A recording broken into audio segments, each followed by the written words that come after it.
मोर जिंदगी में रंग भर दे, तोर मया के छैया मया के, मोर जियराला हरियर कर दे।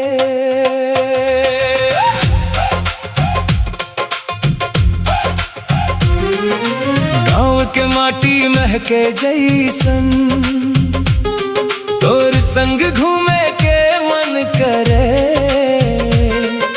नदी किनारे पीपल छैया, तोर संग बैठे के मन करे।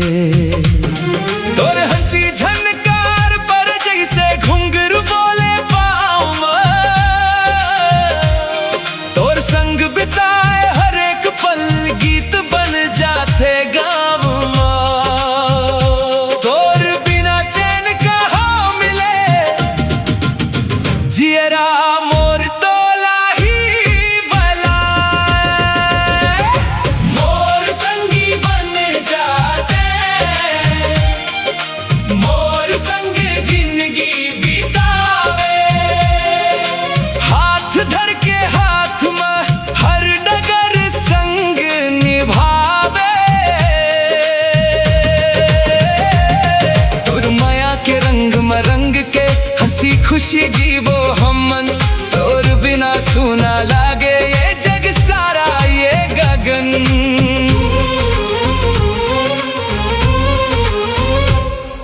सावन के रिमझिम बूंदा माँ, तोर संग भींजे के मन करे। मेला ठेला हाट बाजार माँ, तोर संग घूमे के मन करे।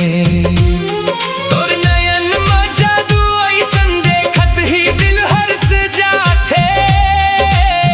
तोर संग रही के हर दुख घलो हंसी में बदल जाते।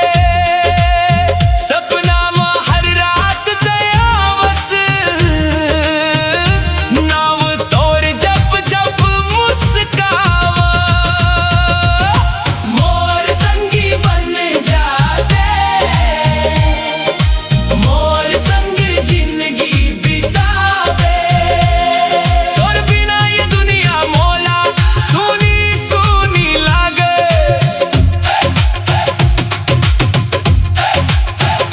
छोड़ के कभू झन जावे ते, मोर अरज सुने ले संगी।